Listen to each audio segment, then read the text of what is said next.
আজকে আমাদের আলোচ্য বিষয় হলো হাইট অ্যান্ড ডিস্টেন্স, উচ্চতা এবং দূরত্ব।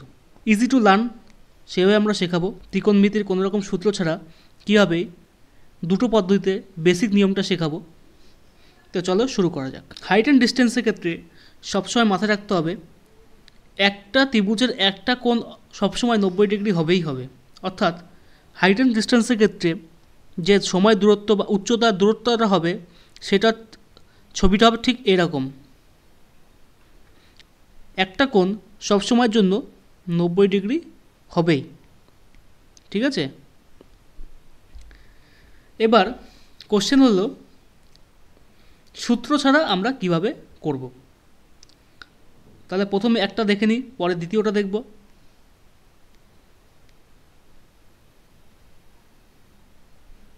দুটো ছবি আমরা এঁকে নিলাম। তো প্রথমে দেখো সূত্র ছাড়া কীভাবে করতে হবে।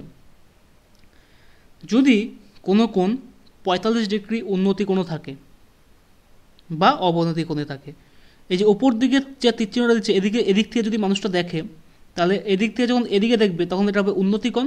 আর যে ওপর থেকে যখন নিচে, ধরো কোনো ছাদের বাড়ির ছাদ থেকে নিচে দেখছে, তাহলে এটা হবে অবনতি কোণ, ঠিক আছে। উন্নতি এবং অবনতি কোণ। তো এক্ষেত্রে উন্নতি কোণ যদি 45 ডিগ্রি হয় তাহলে এটাও 45 ডিগ্রি হবে। কেন? আমরা জানি ত্রিভুজের তিনটে কোণের সমষ্টি 180 ডিগ্রি। একটা 90 ডিগ্রি সবসময় হয়েই থাকবে সবসময়। তাহলে একটা 45 হলে একটা 45 হবে, 45 45 90, আর 90 180। বোঝা গেল? তো এক্ষেত্রে আমাদের বের করতে হয় এই দাগটার মান, মানে উচ্চতার দূরত্ব, ভূমির দূরত্ব অথবা অতিভুজের দূরত্বটা বের করতে হয় প্রশ্নের মাধ্যমে। তো আমরা সেক্ষেত্রে কি করব, যখন 45 ডিগ্রি দেওয়া থাকবে তখন তার তার কোনাকুনি যে সোজাসুজি যে দাগটা থাকবে, অর্থাৎ এই দাগটা, এইটার মান হবে 1। 45 ডিগ্রি থাকলে তার অপোজিটের মান, দাগের যে মানটা হবে বা বাহুটার মান হবে 1। 90 ডিগ্রি থাকলে এক্ষেত্রে যখন 45 ডিগ্রিটা থাকবে তখন এটা 90 ডিগ্রি থাকবে। 90 ডিগ্রিটা সামনের বাহুটার মান হবে হচ্ছে √2। আর 45 ডিগ্রি থাকলে আমরা বলেছি 1 হবে বাহুমান। অর্থাৎ যখন কোনো কোণ 45 ডিগ্রি হবে তখন 45 ডিগ্রির অপোজিটে যে বাহুটা থাকবে সেই বাহুর মান হবে 1, আর 90 ডিগ্রির মান হবে √2। বোঝা গেল? এবার যদি 60 ডিগ্রি থাকে, 30 ডিগ্রি থাকে, আমরা প্রথমেই বলেছি যে একটা বাহু সবসময় 90 ডিগ্রি থাকবে। হয় এটা 30, এটা 60 হবে, নয় এটা 30 এটা 60 হবে, নয় এটা 30 আর এটা 60 হবে। যে কোনো যাই হোক না কেন, এক্ষেত্রে কি করতে হবে দেখো, 6 আর 3 9, মানে 90 আর 90 180, তিনটি বাহুর সমষ্টি 180 হচ্ছে। এক্ষেত্রে কি করতে হবে, যখন 30 ডিগ্রি থাকবে আবার 30 ডিগ্রির সামনে যে বাহুটা থাকবে তার মান হবে 1, আর 90 ডিগ্রির সামনে যে বাহুটা থাকবে তার মান হবে 2, এবং 60 ডিগ্রির সামনে যে বাহুটা থাকবে তার মান হবে √3।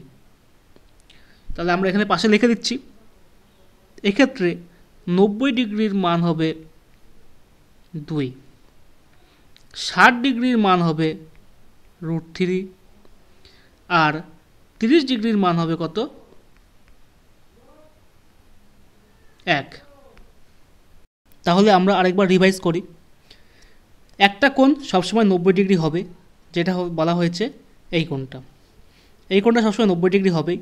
90 ডিগ্রি হচ্ছে যখন একটা কোণ 45 ডিগ্রি হচ্ছে, তাহলে অপর কোণটাও কী হবে? 45 ডিগ্রি হচ্ছে, ঠিক আছে। এরকমই আমরা বুঝলাম। 45 ডিগ্রির সামনে যে বাহুটা থাকবে তার মান হবে 1, আর যখন 45 ডিগ্রির কোণটা থাকছে তখন 90 ডিগ্রির মান হবে √2। বোঝা গেল? এটা হচ্ছে 1 নম্বর ছবি। 2 নম্বর ছবি কি আছে? একটা কোণ 90 ডিগ্রি হবে, এটা আমরা প্রথমেই বললাম। যখন 30 ডিগ্রি থাকবে তার সামনের বাহুটা হবে 1, আর 60 ডিগ্রি থাকলে তার সামনের বাহুটা হবে √3, এবং সেই ক্ষেত্রে 90 ডিগ্রি থাকলে তার সামনের বাহুটার মান হবে 2, ঠিক আছে। এবার আমরা অঙ্কে ফিরে আসি। একটা এক্সাম্পল দিয়ে দিচ্ছি। এটা হচ্ছে বেসিক মেথড। এখানে তোমাদের কোনো tan, cos, থিটার কোনো সূত্র প্রযোজ্য করার প্রয়োজন নেই।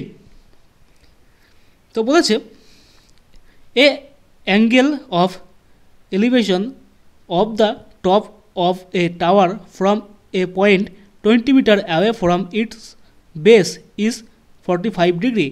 What is the height of the tower? এখানে বলা হয়েছে একটা টাওয়ারের থেকে 20 মিটার দূরে 45 ডিগ্রি কোণ উৎপন্ন করে টাওয়ারের শীর্ষের সাথে। এটা একটা টাওয়ার, ঠিক আছে, এটা হচ্ছে 45 ডিগ্রি কোণ উৎপন্ন করে শীর্ষের সাথে। তাহলে আমরা জানি এই কোণটা 90 ডিগ্রি, এই কোণটা 45 ডিগ্রি হলে তাহলে এটাও 45 ডিগ্রি। আর 45 ডিগ্রির মান কত আমরা পড়েছি, 45 ডিগ্রির মান হচ্ছে 1। তাহলে আমরা 45 ডিগ্রির মান কত লিখব, এটার মানও 1। আমাকে এই লম্বটা বের করতে বলছে, হাইট অফ দ্য টাওয়ার, এটা হাইট, এটার মানও 1 আর এইটার মানও 1। তাহলে 1-এর মান যদি 20 হয়, এই 45 ডিগ্রি মানে এই যে এই বাহুটা, এটার মান যদি 1 হয়, এই 1-এর মান যদি 20 হয়, তাহলে এই 1-এর মানও 20 হবে। সুতরাং হাইট হচ্ছে 20 মিটার। অপশন বি হচ্ছে সঠিক অ্যান্সার। এক্ষেত্রে যদি বলা হতো, ধরো এটা 30 ডিগ্রি, এটা 60 ডিগ্রি, 60 ডিগ্রি, এটা 90 ডিগ্রি, 90 ডিগ্রি তো কমন। তাহলে যখন 30 ডিগ্রি থাকবে তখন তার মান হবে 1, 60 ডিগ্রি অপোজিট বাহুর মান হচ্ছে √3, আর 90 ডিগ্রি অপোজিট বাহুর নাম হচ্ছে 2। এবার প্রশ্নে বলেছে যে 60 ডিগ্রি যে √3টা আছে, √3 আমরা জানি 60 ডিগ্রির মান √3, যখন আমরা জানি এই বাহুটার মান হচ্ছে √3, কিন্তু প্রশ্নে বলে দেওয়া রয়েছে যে এই বাহুটা বা ভূমির মান হচ্ছে 20, ভূমির মান হচ্ছে 20। অর্থাৎ এক্ষেত্রে আমরা বলবো √3-র মান যদি 20 হয় তাহলে 1-এর মান কত হবে, 20√3।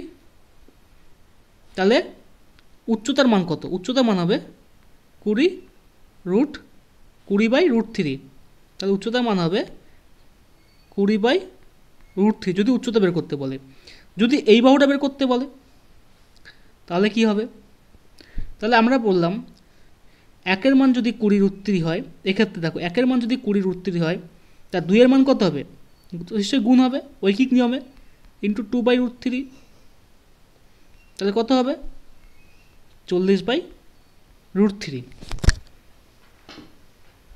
ছবি যদি কখনো এরকম থাকে যে এরকম একটা ত্রিভুজ রয়েছে, ঠিক আছে, ছোট করে দেখাচ্ছি, বা এরকম রয়েছে কোনো ত্রিভুজ, এক্ষেত্রে তোমাকে সূত্র বসাতে হবে। সূত্র তখন এক্ষেত্রে মুখস্থ করতে হবে। তো তোমাকে আমি যেটা এখন শেখাচ্ছি সেটা হচ্ছে বেসিকটা, যাতে এই অঙ্কগুলো চোখের নিমিষেই অঙ্কগুলো হয়ে যায়। ঠিক আছে, বোঝা গেল?